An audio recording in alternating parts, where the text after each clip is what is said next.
muscular-wise, it's done. I can't even hold my fucking head up right now. My quest to become Formula One World Champion takes me to the new Jersey Motorsports Park, where my physical limits are tested and a new challenge is presented: racing in the wet. On the way there, I got a few alerts for flash flooding. I was praying that before the session even started that it'd be done. However, on and off, I kept going through intermittent showers. It was wild. The sheer amount of rain, it just keeps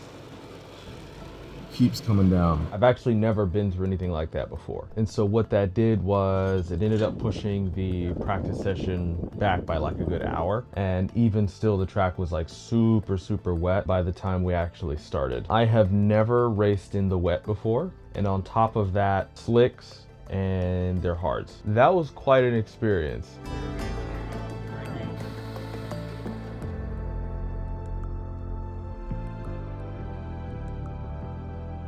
Okay, so my silly self forgot to bring my microphone cable, and so now I'm stuck using my cell phone. Thank God for weatherproofing, because it's been raining all day. This is the New Jersey Motorsports Park, and it's still raining. It's still very much wet, and there's puddles everywhere on the track right now. I'd like to do a track walk, but I don't know if that's even going to happen because they're still setting up. I was doing my track walk. It actually looked a lot more complicated than it actually is. Here, this looks like it's the pit lane. I can already see, though, in the wet, these stop signs. You're supposed to stop at these. And all the time you see cars just go.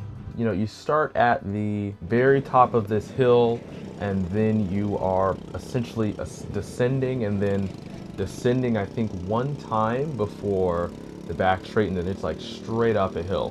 Dude, photos on this track are gonna be so good.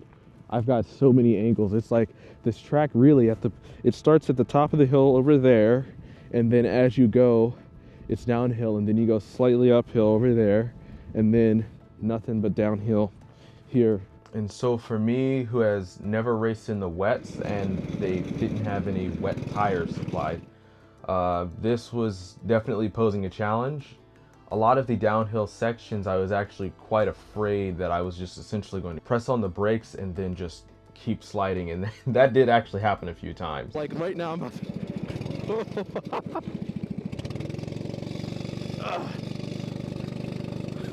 Lord Jesus Christ.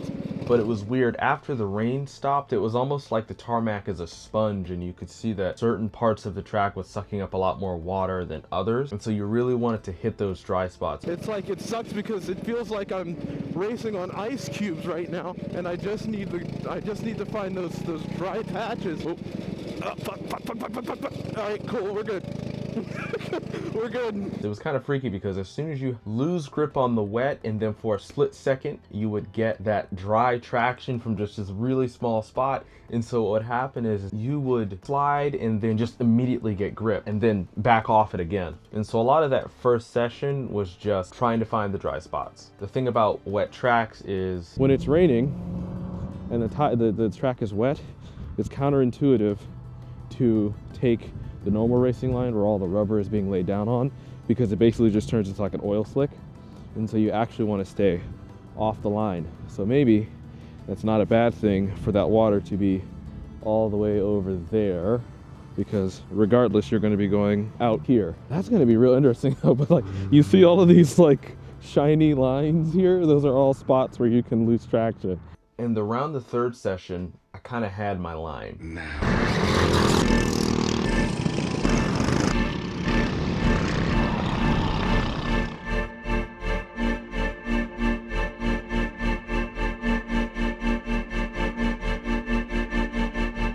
This track has your neck trying to keep your head upright every second of the session.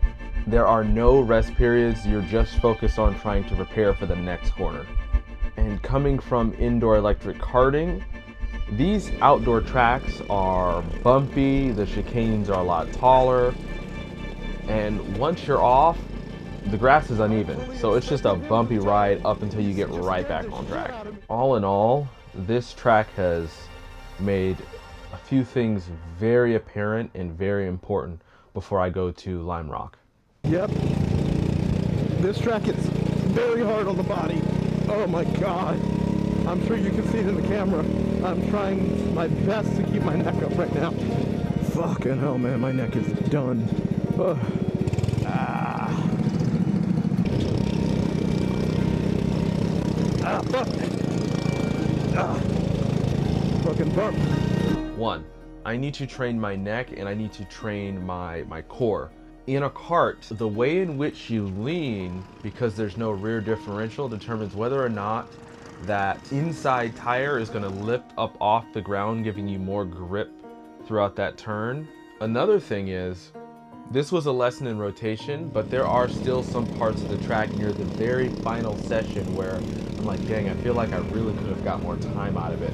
It was more like my body was too tired to take advantage of all the time still left to gain on the track, because by the final session, it was pretty much dry and ready for a full-on race. It was easier than Charlotte, and that really surprised me. It looks a lot more complicated, but I think Charlotte was harder on the body because the turns were a lot longer and you're holding that load for a lot longer. The braking is a lot harder and the turns are a lot wider. But with this track, it's really just darting throughout the entire track. And I think that made it one of my favorites. Now to answer what I'm sure you've all been waiting for. Just how fast did I make it around the New Jersey Motorsports Park Liberator layout?